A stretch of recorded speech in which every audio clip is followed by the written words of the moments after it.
ogni sospiro coccia, ma te, o fuoca rossa, e con matrassa ambiente, non darà più a rischiare. Le musée du Louvre, c'est quelque chose qui est, je dirais, un monde intérieur aussi. C'est un imaginaire, ce n'est pas seulement un musée qui existe en soi. C'est comme le rapport à la lecture, aux auteurs, aux poètes, aux écrivains. Ce sont ces bibliothèques intérieures, mais où chacun de nous peut puiser à l'intérieur d'un souvenir.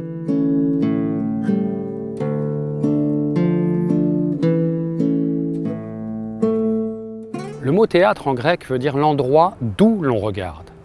Ça n'est pas seulement un art, on peut faire théâtre de tout, comme disait Antoine Vitez. Cette cour est une cour extraordinaire, elle est tellement adaptée entre son passé, son présent, l'espace tel qu'il a été conçu, tel qu'on a pu le concevoir ensemble. Alors ce grand gradin, je voulais que ce soit quand même une courbe, que dans un espace rectangulaire, il y ait une courbe intérieure, que le bord du plateau soit arrondi et qu'on ne soit pas dans un espace droit. Comment le travailler à la scène aussi, comment donner la conscience au corps et au mouvement, à la vibration des corps et des mouvements dans un espace où une circularité devient possible avec ces deux grands escaliers qui ont une courbe absolument fantastique. Et puis ces animaux, mais je ne vais pas commenter tout cet espace, il faut le voir, il faut le vivre. C'est un espace qui nous grandit profondément quand on y est. Ce qui est invoqué et convoqué ici amène à, je dirais, quelque chose qui a à voir purement avec l'art. C'est un endroit de l'art au centre de la ville. Donc cela renvoie soi-même à un questionnement profond sur qu'est-ce que c'est, pourquoi sommes-nous là. Et c'est cette question qui est magnifique. La cour d'un vieux palais comme celui-ci est toujours carrée. C'est une belle cour. 20 mètres par 20. Pas mal pour un théâtre. 400 ou 500 places, on les trouverait bien. Pour le reste, un plateau. Pas un vrai, bien sûr. Un praticable suffirait. L'invitation à Emmanuel de Marcy-Motta répond au souhait, à la volonté du musée du Louvre d'accueillir aujourd'hui en son sein des artistes vivants, des artistes représentant la création dans toutes ses dimensions, dans toutes ses disciplines, que ce soit la danse, la musique, le théâtre, et d'inviter ces artistes à créer ici au Louvre, en lien bien sûr avec les collections du musée, en lien avec l'histoire de ce palais, mais aussi en connexion et en dialogue avec les thématiques des expositions temporaires.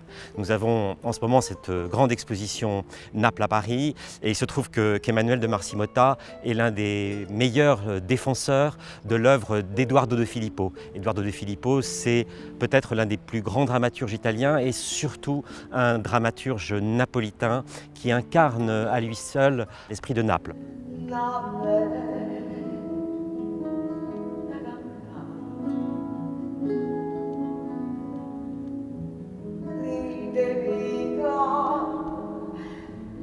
Donc nous avons associé le théâtre de la ville, le théâtre de la Pergola, qui est le plus ancien théâtre à l'italienne en Europe, le premier, dans ce projet à l'invitation du musée du Louvre. Donc c'est un compagnonnage de voix, de textes, d'assemblages, où on entend les fantômes d'Edoardo de Filippo qui parlent justement de ce rapport au présent, au passé, à la mort, au vivant. Et on a la chance d'avoir là des acteurs qui viennent de chez Giorgio Strehler, qui ont travaillé avec les plus grands maîtres italiens, qui ont les costumes du grand théâtre italien et qui se retrouvent avec les actrices et les acteurs français dans cette mixité, dans cette symbiotique, si vous voulez, aussi des voix et des corps, dans cet espace qui nous réunit. E lei con codesti signori e signore attorno sarebbe nato personaggio. Appunto, signore. E qui, come ci vede? Je suis frappée par votre incrédulité. Vous n'êtes donc pas habitué à voir surgir ici même, vivant, les personnages créés par un auteur. C'est peut-être qu'il n'y a nulle part un manuscrit qui nous contienne. Ces Fantômes de Naples, conçus et mis en scène par Emmanuel de Marcy-Motta, s'inscrit dans la première édition des Étés du Louvre. Les Étés du Louvre, c'est un nouveau festival que lance le musée du Louvre pendant cette période de l'été, afin d'accueillir au sein du musée un nouveau public et de reconnecter avec une programmation très généreuse, très ouverte, de danse, de musique, de cinéma, très souvent en plein air, d'accueillir ce public parisien ou ce public francilien qui vient moins ou qui ne vient plus au Louvre. Et c'est vraiment un projet qui est destiné à redonner le goût du Louvre. La première partie, c'est 2 heures possibles, rendues possibles, d'une déambulation solitaire peut-être, avec moins de monde, pour prendre ce temps long face à des œuvres dans un plus grand secret. Les textes qui ont été choisis pour la déambulation sont des textes que les actrices et les acteurs ont choisis eux-mêmes. J'ai demandé à chacune et à chacun de prendre le temps, comme on dirait, d'une immersion avec les tableaux, d'essayer de voir qu'est-ce que cela appelle en nous, quel souvenir, quelle poésie rentre en résonance avec une œuvre. Et dans ce secret, dans cet intime, comment tenter de le dire ou non à quelqu'un et d'être présent avec celui ou celle qui regarde le tableau et peut-être de lui dire, mais peut-être de ne pas lui dire. Il n'y a pas d'obligation ni à écouter, ni à dire. Donc ça a été, je dirais toujours, cette joie de trouver entre le tableau, le texte, le corps même, le dessin, le mouvement, une main, un doigt, un pied, un détail, le détail dans le tableau, mais le tableau comme cette fenêtre justement qui est ouverte sur le monde, sur un monde mais qui n'est pas forcément extérieur, qui est aussi intérieur.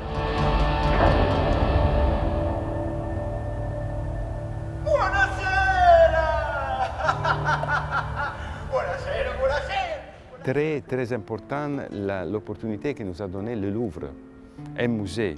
C'est pas facile en Italie de pouvoir trouver une relation entre l'art en général et le théâtre. Créer une relation vivante entre ces deux mondes qui ici se sont retrouvés, qui nous a aidés à faire travailler bien ensemble les acteurs italiens, les acteurs français et les acteurs napolitains, qui sont italiennes, mais qui sont exceptionnels, ils chantent, ils jouent, ils font tout. Il y a une école à Naples qui est l'école de la vie. Naples est vraiment théâtre, ville-monde du théâtre.